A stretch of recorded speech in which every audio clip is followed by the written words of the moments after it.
ಗೆಳೆಯರೇ ನಮಸ್ಕಾರ. Grow Kannada YouTube ಚಾನಲ್ಗೆ ಮತ್ತೊಮ್ಮೆ ಸ್ವಾಗತ. ನಾನು ನಿಮ್ಮ ವಾಸುದೇವ್ ಮಾರ್ನಾಡ್. ಈಗ ಮಾರ್ಕೆಟ್ ಒಂದು ಇಂಟ್ರೆಸ್ಟಿಂಗ್ ಪಾಯಿಂಟ್ನಲ್ಲಿ ನಿಂತಿದೆ. ಸೆಪ್ಟೆಂಬರ್ 2024ರಿಂದ ನೋಡಿದ್ರೆ ನಿಫ್ಟಿ 50 ಸುಮಾರು ಫ್ಲ್ಯಾಟ್ ಟು ಮೈಡ್ಲಿ ನೆಗೆಟಿವ್ ಝೋನ್ನಲ್ಲಿ ಟ್ರೇಡ್ ಆಗ್ತಾ ಇದೆ. ಆದರೂ ಕೂಡ ಸೆಂಟಿಮೆಂಟ್ ಎರಡೂ ಕಡೆ ಇದೆ. ಒಂದು ಕಡೆ FIS ಅಂದರೆ ಫಾರಿನ್ ಇನ್ಸ್ಟಿಟ್ಯೂಷನಲ್ ಇನ್ವೆಸ್ಟರ್ಸ್ ಕಳೆದ ಒಂದು ವರ್ಷದಿಂದ ನಿರಂತರವಾಗಿ ಸೆಲ್ ಮಾಡ್ತಾ ಇದ್ದಾರೆ. ಇನ್ನೊಂದು ಕಡೆ ಡೊಮೆಸ್ಟಿಕ್ ಇನ್ವೆಸ್ಟರ್ಸ್ ಅದೇ ರೀತಿಯ ಸೇಮ್ ಕನ್ಸಿಸ್ಟೆನ್ಸಿ ಆ ಸೆಲ್ಲಿಂಗ್ನ ಪ್ರೆಷರ್ ಅಬ್ಸರ್ವ್ ಮಾಡ್ತಾ ಇದೆ. ಕಳೆದ 12 ತಿಂಗಳಿನಲ್ಲಿ foreign investors heavy net selling ಮಾಡಿದ್ದಾರೆ. ಅದೇ ಸಮಯದಲ್ಲಿ ಡೊಮೆಸ್ಟಿಕ್ ಇನ್ವೆಸ್ಟರ್ಸ್ ದಾಖಲೆ ಮಟ್ಟದಲ್ಲಿ ಇನ್ಫ್ಲೋ ತಂದಿದ್ದಾರೆ. ಮೊದಲಿಗೆ ಮಾರ್ಕೆಟ್ನಲ್ಲಿ ಒಂದು ಕರೆಕ್ಷನ್ ಕಂಡು ಬಂತು. ಆದರೆ ನಂತರ ಡೊಮೆಸ್ಟಿಕ್ ಇನ್ವೆಸ್ಟರ್ಸ್ಗಳಿಂದ ಬಂದಂಥ ನಿರಂತರ ಇನ್ಫ್ಲೋಸ್ ಕಾರಣದಿಂದಾಗಿ ಏಪ್ರಿಲ್ 2025ರಲ್ಲಿ ಮಾರ್ಕೆಟ್ ಬಾಟಮ್ ಕಂಡು ನಂತರ ರಿಕವರಿ ಶುರುವಾಯಿತು. ಈ ಹಿನ್ನೆಲೆಯಲ್ಲಿ ಒಂದು ಕ್ಲಿಯರ್ ಟ್ರೆಂಡ್ ಕಾಣಿಸ್ಕೊಂಡಿದೆ. ಮ್ಯೂಚುವಲ್ ಫಂಡ್ ಇನ್ವೆಸ್ಟರ್ಸ್ನ ನಡುವೆ ಮಿಡ್ ಕ್ಯಾಪ್ ಮತ್ತು ಫ್ಲೆಕ್ಸಿ ಕ್ಯಾಪ್ ಕ್ಯಾಟಗರೀಸ್ ಅತ್ಯಂತ ವೇಗವಾಗಿ ಬೆಳೀತಾ ಇರುವಂಥ ಕ್ಯಾಟಗರಿಗಳು. ಈಗ ಈ ಟೇಬಲನ್ನು ನೋಡಿ, ಫ್ಲೆಕ್ಸಿ ಕ್ಯಾಪ್ ಮತ್ತು ಮಿಡ್ ಕ್ಯಾಪ್ ವಿಭಾಗಗಳಲ್ಲಿನ ಟಾಪ್ ಫಂಡ್ಸ್ ಕಳೆದ 3 ವರ್ಷ ಮತ್ತು 10 ವರ್ಷಗಳಲ್ಲಿ ತಮ್ಮ ಕ್ಯಾಟಗರಿ ಆವರೇಜ್ಗಿಂತ ಬಹಳ ಉತ್ತಮವಾಗಿ ಪರ್ಫಾರ್ಮ್ ಮಾಡಿದೆ. ಫ್ಲೆಕ್ಸಿ ಕ್ಯಾಪ್ ವಿಭಾಗದಲ್ಲಿ ಪರಾಗ್ ಪರೀಕ್, HDFC ಮತ್ತು ಇನ್ವೆಸ್ಕೋ ಫಂಡ್ಗಳು ಸುಮಾರು 20%ಗಿಂತ ಹೆಚ್ಚು 3 ವರ್ಷದಲ್ಲಿ CAGR ಹೊಂದಿದೆ. ಆದರೆ ಕ್ಯಾಟಗರಿ ಆವರೇಜ್ ಕೇವಲ 15.5% ಮಾತ್ರ ಇದೆ. ಮಿಡ್ ಕ್ಯಾಪ್ ಫಂಡ್ಗಳಲ್ಲಿ 3 ವರ್ಷದ CAGR ಸುಮಾರು 24ರಿಂದ 26% ರೇಂಜ್ನಲ್ಲಿದೆ. ಆದರೆ ಆ ವಿಭಾಗದ ಕ್ಯಾಟಗರಿ ಆವರೇಜ್ 20.6% ಮಾತ್ರ ಇದೆ. ದೀರ್ಘಾವಧಿಯಲ್ಲೂ ಕೂಡ ಅಂದರೆ 10 ವರ್ಷಗಳ ಪರ್ಫಾರ್ಮೆನ್ಸ್ ನೋಡಿದ್ರೆ ಈ ಫಂಡ್ಗಳು ಒಟ್ಟಾರೆ ತಮ್ಮ ಕ್ಯಾಟಗರಿಗಿಂತ ಮೇಲಿದೆ. ಈಗ ರಿಸ್ಕ್ ನೋಡೋದಾದರೆ ಸ್ಟ್ಯಾಂಡರ್ಡ್ ಡಿವಿಯೇಷನ್ ರಿಟರ್ನ್ಸ್ ಎಷ್ಟು ಫ್ಲಕ್ಚುಯೇಟ್ ಆಗುತ್ತೆ ಅಂತ ತೋರಿಸುತ್ತೆ ಮತ್ತು ಶಾರ್ಪ್ ರೇಷಿಯೋ ತಗೊಂಡಂಥ ರಿಸ್ಕ್ಗೆ ಎಷ್ಟು ರಿಟರ್ನನ್ನು ಜನರೇಟ್ ಮಾಡಿದೆ ಅನ್ನೋದನ್ನು ಹೇಳುತ್ತೆ. ಫ್ಲೆಕ್ಸಿ ಕ್ಯಾಪ್ ಮತ್ತು ಮಿಡ್ ಕ್ಯಾಪ್ ಎರಡೂ ವಿಭಾಗಗಳಲ್ಲಿ ಆಯ್ಕೆ ಮಾಡಿದಂಥ ಫಂಡ್ಗಳ ಶಾರ್ಪ್ ರೇಷಿಯೋ ಕ್ಯಾಟಗರಿ ಆವ್ರೇಜ್ಗಿಂತ ಹೆಚ್ಚಾಗೇ ಇದೆ. ಅಂದರೆ ಅದರರ್ಥ ವೊಲ್ಯಾಟಿಲಿಟಿ ಇದ್ದರೂ ಕೂಡ ರಿಸ್ಕ್ ಅಡ್ಜಸ್ಟೆಡ್ ಪರ್ಫಾರ್ಮೆನ್ಸ್ ಹೆಚ್ಚು ಸ್ಟ್ರಾಂಗ್ ಆಗಿದೆ ಅಂತ. ಇನ್ನು ಕ್ಯಾಟಗರಿ ಆವರೇಜ್ ಕೇವಲ ಒಂದು ಇಂಡಿಕೇಟಿವ್ ಆಗಿದ್ದು, ಸಾರ್ವಜನಿಕವಾಗಿ ಲಭ್ಯವಿರುವಂಥ ಮ್ಯೂಚುವಲ್ ಫಂಡ್ ಡೇಟಾ ಆಧರಿಸಿ ಕಳೆದ ಕೆಲವು ಕ್ವಾರ್ಟರ್ಗಳಲ್ಲಿ ಈ ಟಾಪ್ ಫಂಡ್ಸ್ ಯಾವ ಸ್ಟಾಕ್ಗಳಲ್ಲಿ ಹೊಸ ಪೊಸಿಷನನ್ನು ತೆಗೆದುಕೊಂಡಿದೆ ಮತ್ತು ಯಾವ ಸ್ಟಾಕ್ಸ್ಗಳಲ್ಲಿ ಈಗಿರುವಂಥ ಹೋಲ್ಡಿಂಗನ್ನು ಹೆಚ್ಚಿಸಿದೆ ಅನ್ನೋದನ್ನು ನೋಡೋಣ. ಅದಕ್ಕೂ ಮುಂಚೆ ನೀವಿನ್ನೂ ನಮ್ಮ ಚಾನಲ್ನ ಸಬ್ಸ್ಕ್ರೈಬ್ ಮಾಡಿಲ್ಲ ಅಂದರೆ ಇವಾಗಲೇ ಸಬ್ಸ್ಕ್ರೈಬ್ ಮಾಡಿ, ವಿಡಿಯೋ ಲೈಕ್ ಮಾಡೋದನ್ನು ಮರಿಬೇಡಿ. ಏನಾದರೂ ಡೌಟ್ ಇದ್ದರೆ ಕಮೆಂಟಲ್ಲಿ ಹೇಳಿ. Let's begin.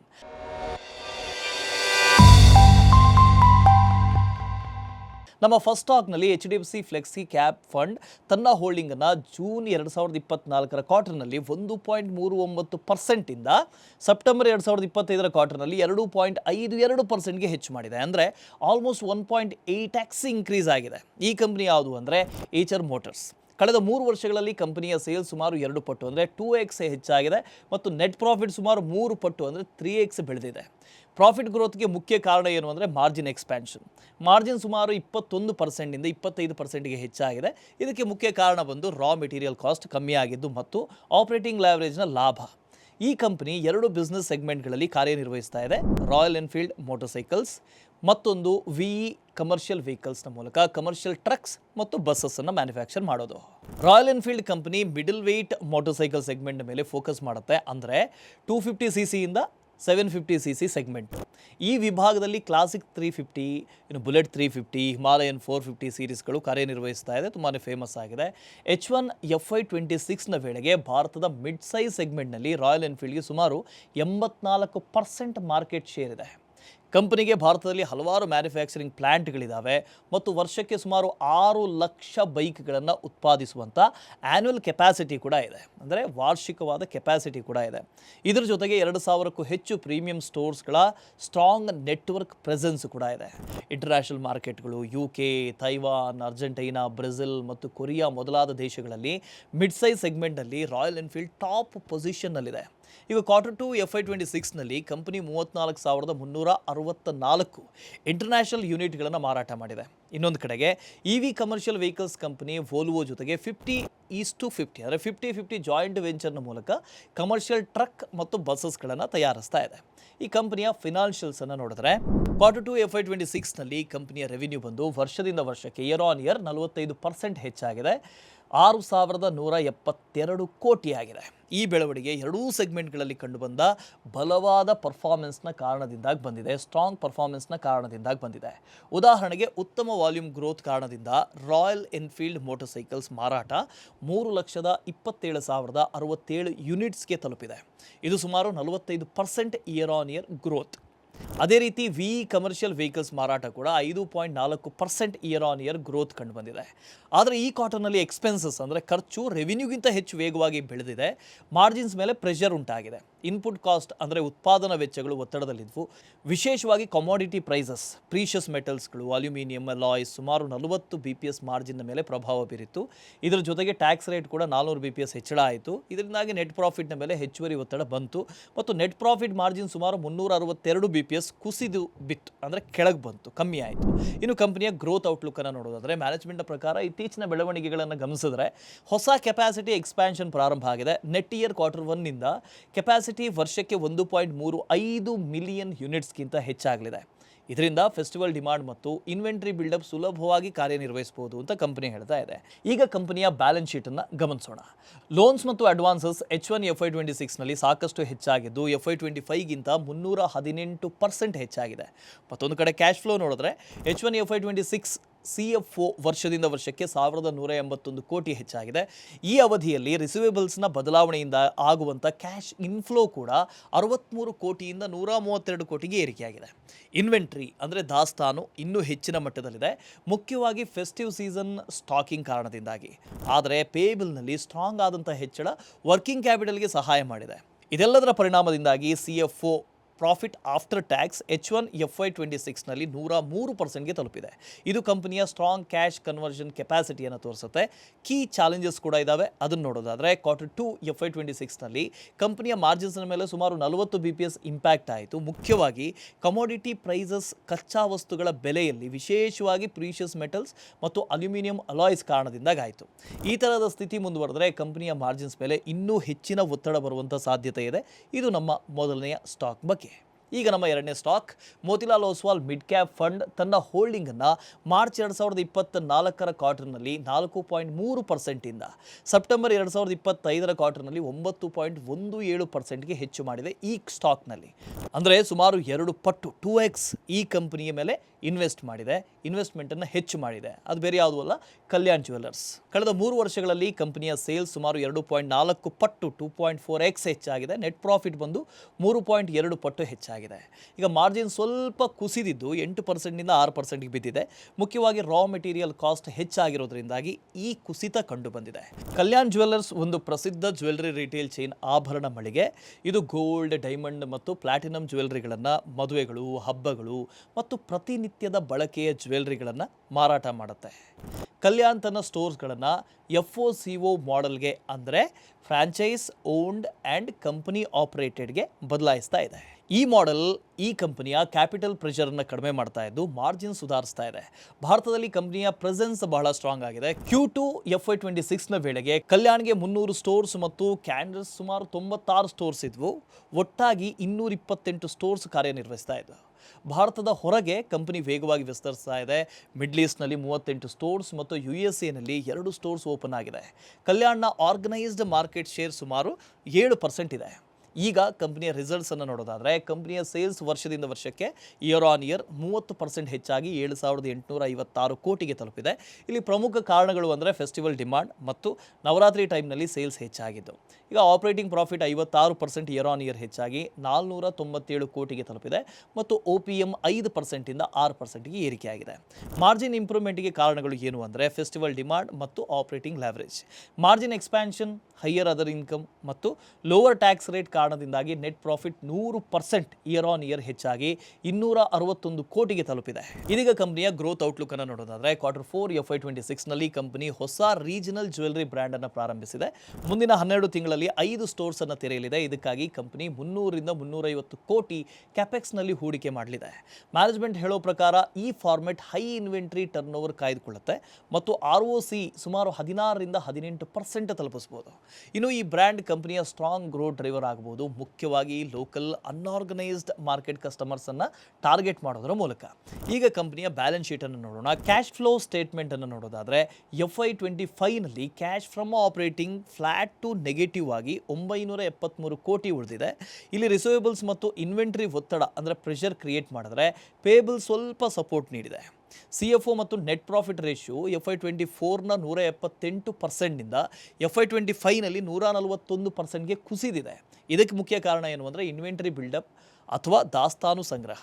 H1 FY26ನಲ್ಲಿ ಈ ರೇಷಿಯೋ ಈಗ 143%ಗೆ ನಿಂತಿದೆ.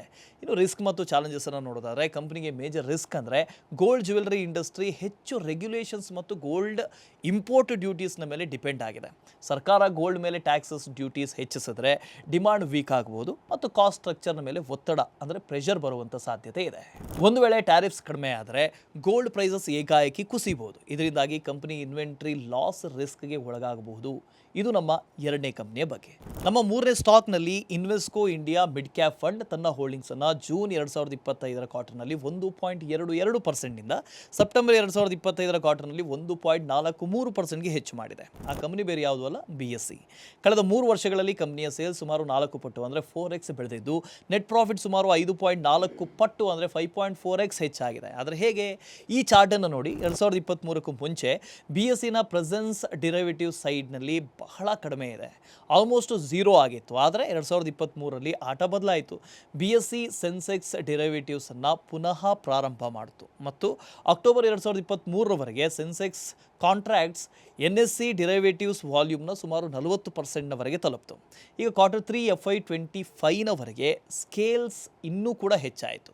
ಒಂದು ಕ್ವಾರ್ಟರ್ನಲ್ಲಿ 793 ಕೋಟಿ ಡಿರೈವೇಟಿವ್ ಕಾಂಟ್ರಾಕ್ಟ್ಸ್ ಅಂದರೆ ಉತ್ಪನ್ನ ಒಪ್ಪಂದಗಳು ನಡೆದವು ಮತ್ತು ಈಕ್ವಿಟಿ ಡಿರೈವೇಟಿವ್ಸ್ನ ರೆವಿನ್ಯೂ ಮಾತ್ರ 353 ಕೋಟಿ ಅಂದರೆ Q2 ರೆವಿನ್ಯೂನ ಸುಮಾರು 1/3 ಇತ್ತು. ರಿಸಲ್ಟ್ ಏನಾಯಿತು? ಮಾರ್ಚ್ 2022ರಿಂದ ಇತ್ತೀಚೆಗೆ ರೆವಿನ್ಯೂ 4 ಪಟ್ಟು 4x, ನೆಟ್ ಪ್ರಾಫಿಟ್ 5.4 ಪಟ್ಟು 5.4x ಬೆಳೆದಿತ್ತು. ಮಾರ್ಜಿನ್ಸ್ ಬಹಳ ಹೆಚ್ಚಾಗಿದೆ, ಯಾಕೆಂದರೆ ಮಿಕ್ಸ್ ಹೈ ಮಾರ್ಜಿನ್ ಡಿರೈವೇಟಿವ್ಸ್ ಬಿಸ್ನೆಸ್ನ ಕಡೆಗೆ ಬದಲಾಗಿದೆ. Q2 FY26ನವರೆಗೆ BSE ಒಂದು premier shareholder owned exchange ಮತ್ತು ಈಕ್ವಿಟಿ, ಡೆಟ್ ಮತ್ತು ಮ್ಯೂಚುವಲ್ ಫಂಡ್ ಡಿಸ್ಟ್ರಿಬ್ಯೂಷನ್ಗಳಲ್ಲಿ ವರ್ಚುವಲಿ ಮೊನೋಪೊಲಿ ಲೆವೆಲ್ನಲ್ಲಿತ್ತು. ಕಂಪನಿಯ ಬಿಸ್ನೆಸ್ ಮಾಡೆಲ್ ಸಿಂಪಲ್ ಆಗಿದೆ. 74% ಟ್ರಾನ್ಸಾಕ್ಷನ್ ಬೇಸ್ಡ್ ರೆವಿನ್ಯೂ FNO ಮತ್ತು ಈಕ್ವಿಟಿ ವಾಲ್ಯೂಮ್ಸ್ನಿಂದ ಬರುತ್ತೆ. 16% ರಿಕರಿಂಗ್ ರೆವಿನ್ಯೂ, ಉದಾಹರಣೆಗೆ ಟ್ರೆಜರಿ ಇನ್ಕಮ್ ಮತ್ತು ಕ್ಲಿಯರಿಂಗ್ ಆ್ಯಂಡ್ ಸೆಟಲ್ಮೆಂಟ್ ಫಂಡ್ಸ್ ಮತ್ತು ಕಾರ್ಪೊರೇಟ್ ಸರ್ವಿಸ್ನಿಂದ ಬರುತ್ತೆ. ಉಳಿದಂಥ 10% ವ್ಯಾಲ್ಯೂ ಆ್ಯಡೆಡ್ ಸರ್ವಿಸ್ನಿಂದ ಬರುತ್ತೆ. Q2 FY26ನಲ್ಲಿ ಕಂಪನಿ ಬಲವಾಗಿ ಅಂದರೆ ಸ್ಟ್ರಾಂಗ್ಲಿ ಪರ್ಫಾರ್ಮ್ ಮಾಡಿತ್ತು. ಸೇಲ್ಸ್ 740 ಕೋಟಿಯಿಂದ 1068 ಕೋಟಿಗೆ ಅಂದರೆ 44% ಹೆಚ್ಚಾಯಿತು.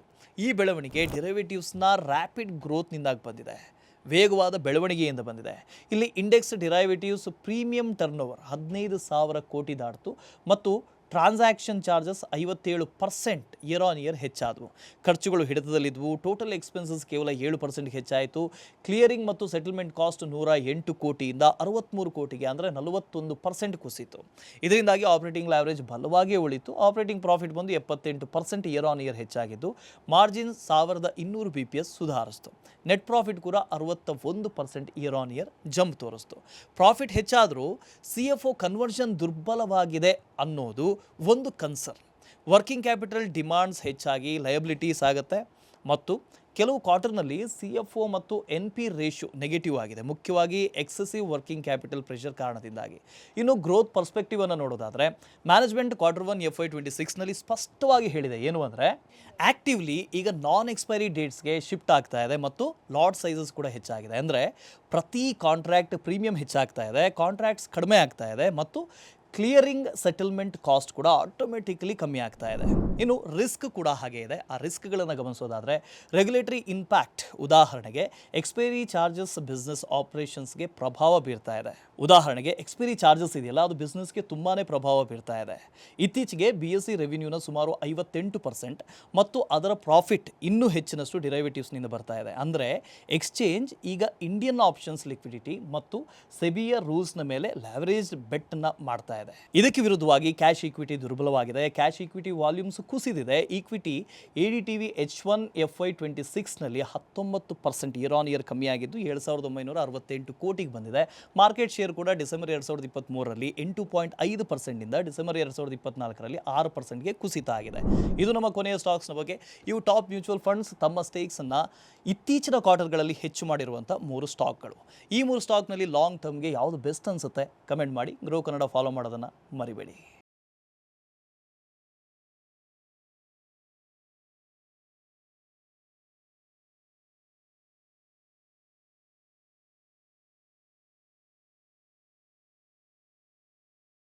Investment in securities market are subject to market risks. Read all the related documents carefully before investing. Please read the risk disclosure documents carefully before investing in equity shares, derivatives, mutual fund, and or other instruments traded on the stock exchanges.